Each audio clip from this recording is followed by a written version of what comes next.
Hey my Chaos Warriors, welcome back to the channel. In today's episode of Digimon Masters Online, I'm going to discuss clothing, movement speed, and recharging. What exactly are they? How do I increase them? What is charging even for? It's all going to be covered in this episode, so stay tuned.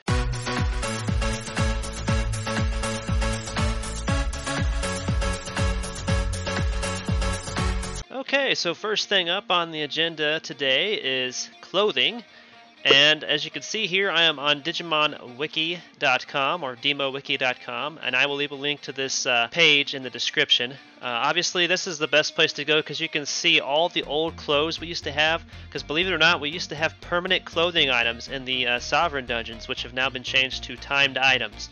And I believe the reasoning for them doing this was because people would constantly get these infinite clothing items and would just end up having to throw them away because they were character bound, you couldn't sell them.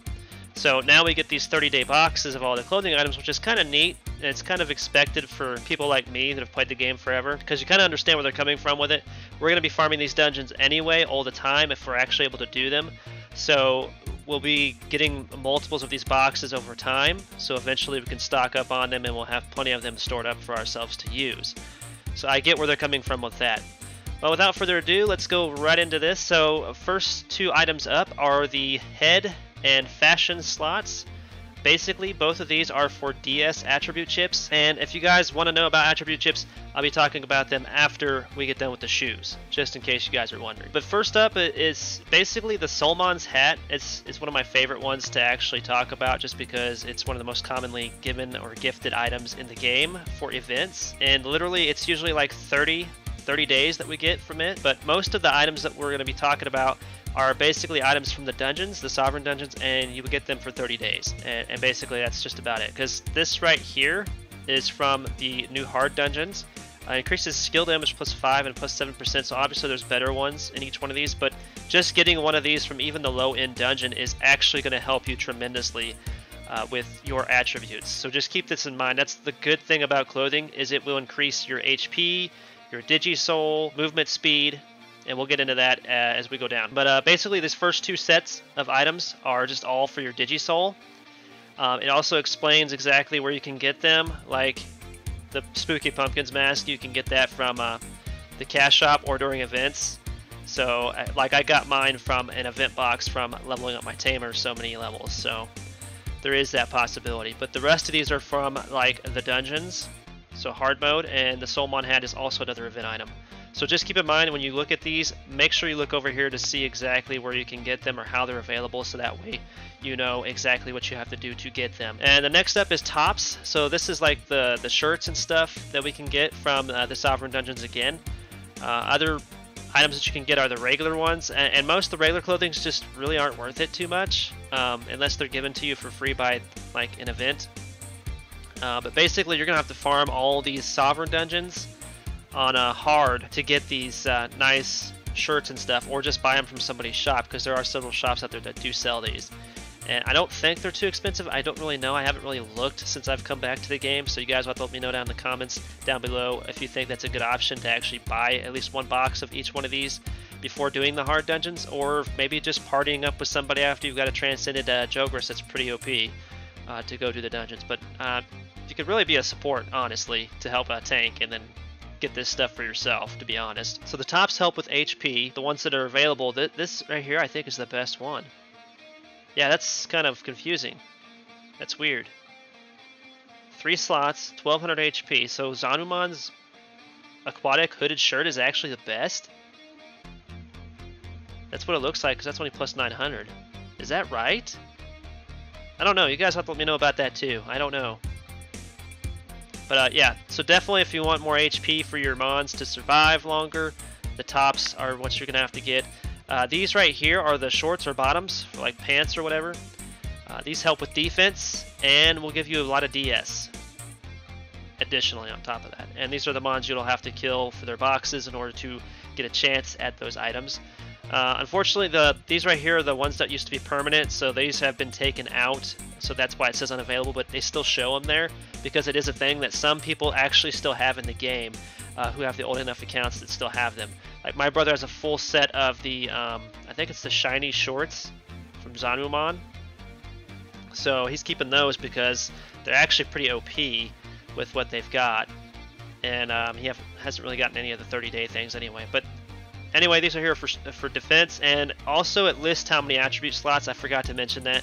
It also lists how many attribute slots you'll have on each one of these. So all of these will have 3, which is nice. And I think the HP ones have 3 as well, yes. And the DS will always have a maximum of 2, so there is that. And the last but not least is the movement speed attribute slots, or the shoe section, which most of these pretty rare ones will have 2.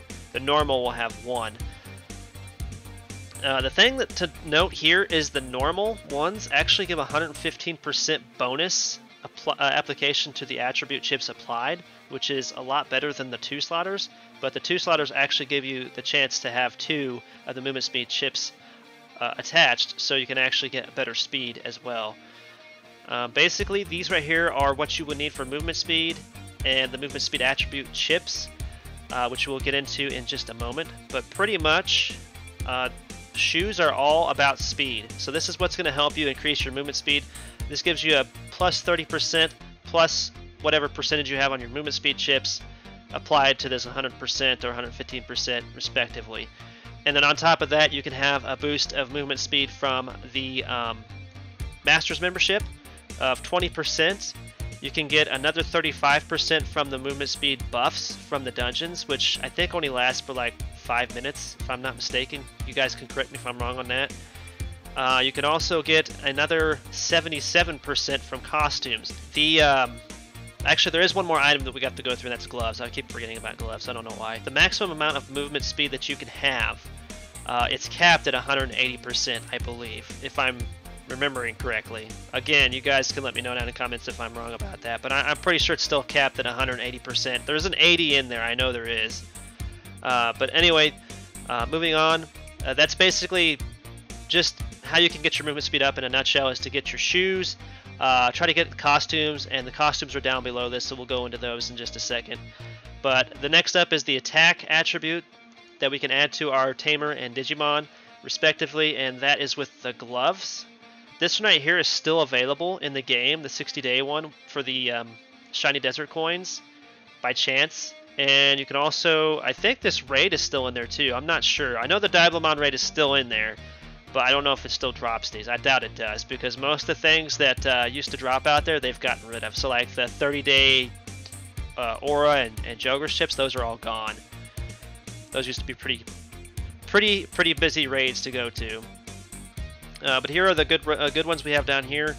It looks like Baihumon's Flawless Gloves are the best. So maybe it just like switches between the raids here.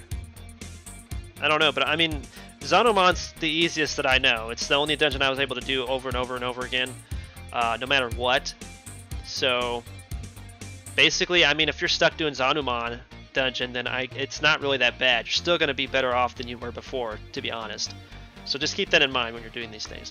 And after that, it's all costumes. Now, these clothing items, these have the ability to be charged. So I'm going to talk about that before moving into costumes and attribute chips. So basically, clothing items have a countdown timer. Most of them do that aren't normal clothes. So let's go ahead and go into that. And basically for that we need this recharge stuff here up here.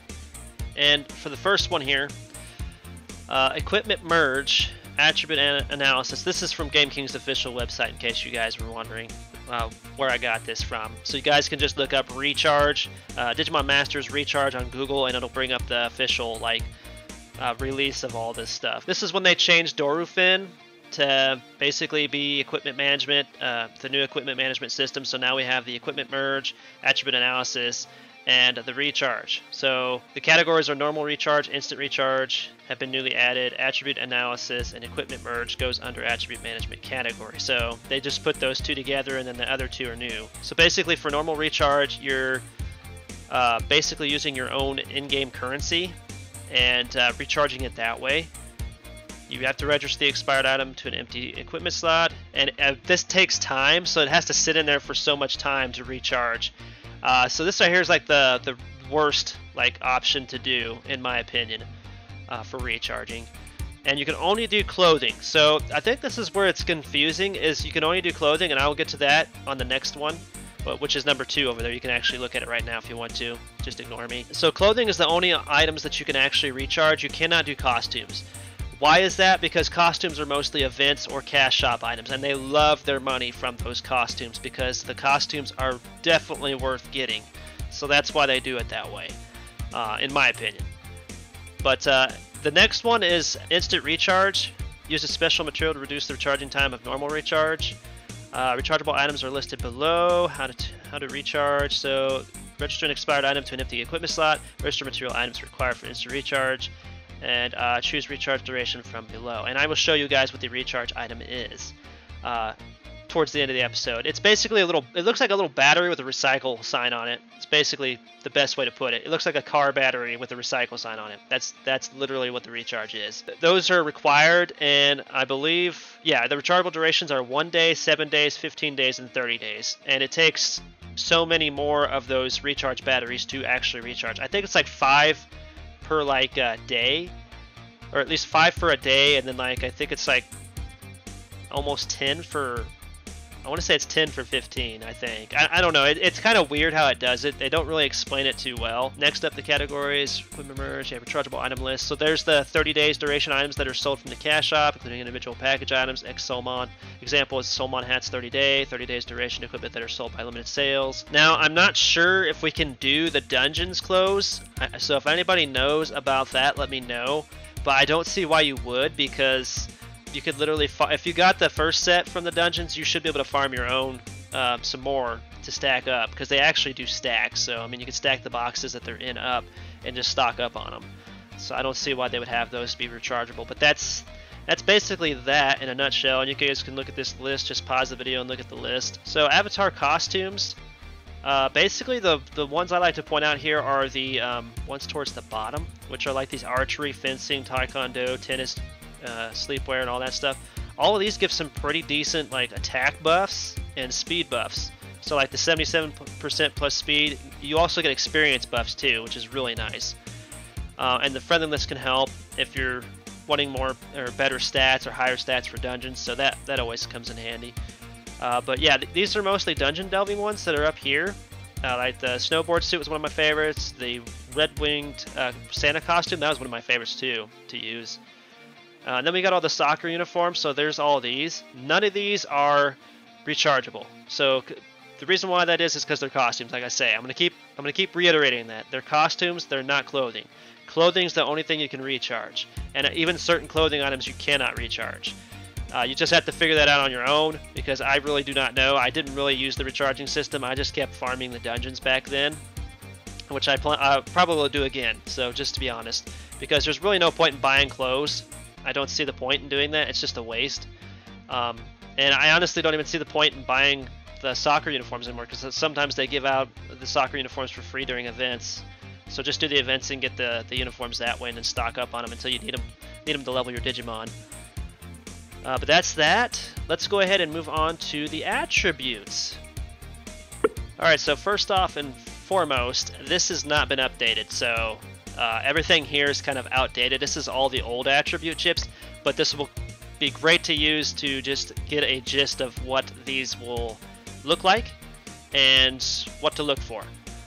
So like for HP, obviously it's going to say HP and then the attribute rank, and just basically hover over it and then it'll show you the range that you can get when you take it to Durafin and DATS and have them scanned, which will cost you megs to scan them, so keep that in mind. So always go for the highest range ones you can get first off, because that's just going to help you. So we have DS, HP, and it's always going to say like rank B or whatever, and oh, actually it is updated. Never mind. Yeah, I think it is updated. Well, this one here is not, because there's no HP ones listed here that are actually being dropped from the new areas. But here, he has the level 4. They have the level 4 ones from Solmon at Valley of Light listed here. So the level 4s are actually listed here. I don't think they have the other new ones listed though, unless these are from the new version of the Nanomon Instance Dungeon. That's kind of weird. Alright, anyway, these are here the attack ones. So, as you can see here, and there's actually higher ones than that in the new areas. So some of these are not updated yet. So, and then here's the defense attributes you can get. Again, new area, Minato and all that stuff, Shibuya. You can get those for drops. Now the movement speed is still the best one. It's still in Chimeramon normal, and hard I believe has also got it as well. I'm not sure if easy does, but I know normal does. So you can get the one. You have a chance to get the 1 through 10%, and this is the easiest one just to farm for. You can buy it with the shiny coins, but I don't recommend that. It just takes forever to get these shiny coins and make them. But 10% would be absolute best. I have gotten the best of 3% twice. So I have 2 3% chips, and that's been what I've been stuck with. Like even on my old account, the best I got was like 2 3%. I think I actually got a couple of 4%ers too from the Chimeramon raids. That's why I was doing it daily, is to try to get these 1 to 10%ers and try to scan them and get better ones. But 10% on both of those is actually really good. So if you could get that, that'll actually help your movement speed a lot. So just keep that in mind. And basically that's going to be it for that. Let's go to the game so I can show you guys. This is what the battery looks like. Right here, it's rechargeable energy. And I can't use it yet. If I could, I would show you guys exactly how it works. But basically, here's Dorufin. You would go in here. You have instant recharge. And this is where the battery comes in handy. And it just goes in the bottom slot down here. You first put in your clothing item up here in the top slot, and then you put in the battery down here, and then it'll give you a list of 1, 7, 15, and 30 days. And then basically you go from there. And that's how you recharge your clothing. Now costumes cannot be recharged. Constantly going to say that. Sorry, but that's just the way it goes. Anyway, I hope this video was kind of helpful to some of the new tamers out there. Some of the people that have been playing for a little while and just didn't know, or just don't know how it works and stuff like that. But basically that's the clothing, the movement speed stuff, the recharge system all in a nutshell. I even went over the costumes even. So I hope you guys found that helpful. And I'll see you in the next episode. Peace out.